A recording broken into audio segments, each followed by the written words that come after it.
Un cuento gótico de Amelia Edwards. Hace unos años, un conocido artista inglés recibió de una señora el encargo de pintar un retrato de su marido. Se acordó que lo haría en la campiña, pues sus numerosos compromisos le impedían embarcarse en un proyecto nuevo antes de que hubiese terminado la temporada londinense. Como se daba la circunstancia de que el artista y a sus clientes los unía una estrecha relación, el acuerdo satisfizo a todas las partes, y así, el 13 de septiembre, partió el pintor con el mejor de los ánimos a cumplir el encargo. Cuando el tren que lo llevaría a la estación se puso en marcha, era el único ocupante del vagón. Sin embargo, esta soledad no duró mucho. En la primera parada fuera de Londres, subió una joven dama que se sentó en el otro extremo. Era muy hermosa, con una singular mezcla de dulzura y tristeza que no podía pasar desapercibida a un hombre sensible y observador. Ninguno de los dos dijo nada durante un rato, pero por fin el caballero hizo los comentarios habituales en estas circunstancias acerca del clima y el campo, y roto así el hielo entablaron conversación. Hablaron de pintura, y el artista quedó muy sorprendido por lo mucho que parecía saber la joven de él y de su obra, pues estaba seguro de que no se habían visto antes.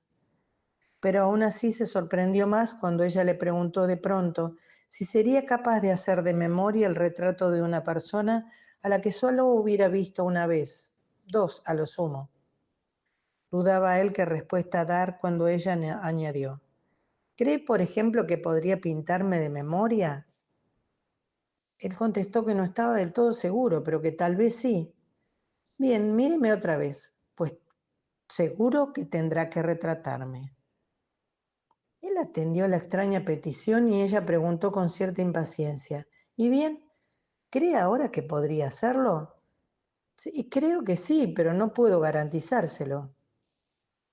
El tren se detuvo en ese momento. La joven dama se levantó del asiento, sonrió al pintor de forma amistosa y se despidió.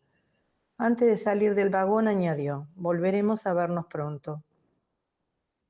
El tren reanudó entonces su traqueteo y se alejó, dejando al pintor a solas con sus pensamientos. Llegó a la estación a la hora prevista y allí lo esperaba el carruaje que lo llevó a su destino, una de las casas señoriales de Inglaterra, después de un agradable trayecto. El invitado se apeó en la misma puerta de entrada, donde sus anfitriones aguardaban para recibirlo. Tras saludarse afectuosamente, lo condujeron a su habitación, pues faltaba poco para que se sirviese la cena. Después de haberse aseado, bajó al salón y encontró allí, para su gran sorpresa y aún mayor complacencia, a su joven compañera de vagón. Esta la saludó con una sonrisa y una inclinación de cabeza. En la cena se sentó al lado del invitado, habló con él un par de veces en el curso de la conversación general y se comportó con la mayor naturalidad. Al pintor no le cupo duda de que debía ser amiga íntima de la anfitriona. La velada transcurrió en un ambiente agradable. Buena parte de la conversación giró en torno a las bellas artes en general y a la pintura en particular, y le rogaron al pintor, al artista, que les mostrase algunos de los bosquejos que se había traído de Londres. Él accedió con gusto, y la joven dama demostró un gran interés en ellos. Era ya bien entrada la noche cuando la velada se dio por terminada y cada uno se retiró a sus aposentos.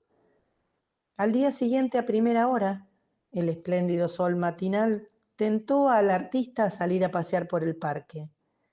El salón daba al jardín y al atravesarlo, le preguntó si había bajado ya la joven a un criado que estaba ocupado poniendo en su sitio el mobiliario. «¿Qué joven, señor?», contestó el hombre sorprendido. «La joven que cenó aquí anoche». «Ninguna joven cenó aquí anoche», dijo el criado, mirándolo admirado. El pintor, juzgando que aquel hombre debía ser muy tonto o tener muy mala memoria, no dijo nada más y salió al parque con paso despreocupado. Cuando volvía hacia la casa se encontró con su anfitrión e intercambiaron los saludos matinales de rigor. «¿Se ha marchado ya vuestra amiga?». «¿Qué joven amiga?». «La joven que cenó aquí anoche», dijo el artista. «No sé a quién se refiere». ¿Acaso ayer no cenó aquí una joven que pasó después la velada con nosotros? No, desde luego que no. Los únicos comensales éramos usted, mi esposa y yo. No volvieron a hablar del asunto después de este encuentro, pero nuestro artista no podía creer que hubiera sido víctima de una alucinación. Si se había tratado de un sueño, había sido un sueño en dos partes, pues tan seguro era que la joven lo había acompañado en el vagón del tren, como que la había tenido sentada a su lado en la cena. Sin embargo, no volvió a verla, y todos en la casa, menos él, parecían desconocer su existencia. Terminó el retrato para el que había sido contratado y volvió a Londres. A lo largo de los 2 años siguientes, siguió ejerciendo su profesión, acrecentando su fama y trabajando afanosamente. Sin embargo, el tiempo no logra borrar de su memoria ni una sola facción del hermoso rostro de su joven compañera de viaje. No tenía forma de averiguar de dónde había salido ni quién era. Pensaba en ella a menudo, pero no hablaba de ella con nadie. El misterio que rodeaba el asunto era obligado a guardar silencio. Era extraño, descabellado y totalmente inexplicable. El artista tuvo que viajar a Canterbury por cuestiones de trabajo. Allí vivía un viejo amigo suyo y él se llamaba señor Wilde. Deseoso de verlo y disponible solo de unas horas, le escribió que se encontraría en el hotel. Pero resulta que un completo desconocido para el artista había en el hotel. Era otro señor Wilde el que había acudido a la cita. Vencidos el azoramiento y la perplejidad iniciales, los dos caballeros se enfrascaron en una conversación más amistosa, pues el artista había dicho cómo se llamaba y no le era desconocido a su visitante. Cuando llevaban un rato charlando, este señor Wilde le preguntó si alguna vez había pintado un retrato a partir de una media descripción, o si se veía capaz de hacerlo. Nunca fue la respuesta del artista. Le hago esta extraña pregunta porque hace 2 años perdí a mi adorada hija. Era la única que tenía y la quería con toda mi alma. Su muerte me causó una profunda aflicción que se vio agravada por no contar con un retrato suyo. Es usted un hombre de excepcional talento. Si pudiera pintar un retrato de mi pequeña, le quedaría enormemente agradecido. El señor Wilde le describió entonces las facciones y la apariencia de su hija, así como el color de los ojos y el pelo, e intentó dar una idea de la expresión de su rostro. El artista escuchó con atención y con una honda compasión por su dolor hizo un esbozo. No tenía la menor idea de si guardaba algún parecido con la joven, pero esperaba que el desconsolado padre así lo creyera.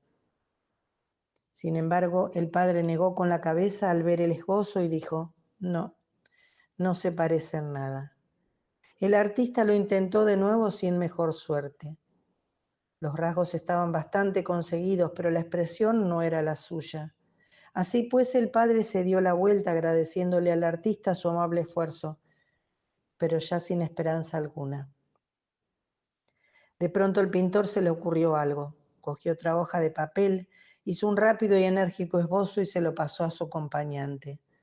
Al punto, una expresión de reconocimiento y alegría iluminó el rostro del padre, que exclamó: «Es ella. Sin duda habrá visto usted a mi hija. De lo contrario, no habría podido retratarla con tanta fidelidad». «¿Cuándo murió su hija?», preguntó el pintor visiblemente agitado. «Hace algo más de 2 años, el 13 de septiembre. Murió por la tarde después de varios días enferma». El artista se quedó cavilando, pero no dijo nada. El hermoso rostro de la joven había quedado grabado en su memoria como por una punta de diamante, y sus extrañas y proféticas palabras cobraban ahora pleno sentido. Unas semanas después, terminó un bonito retrato de tamaño natural de la joven y se lo mandó a su padre. Y todos los que la habían conocido al ver el cuadro afirmaron que era su viva imagen.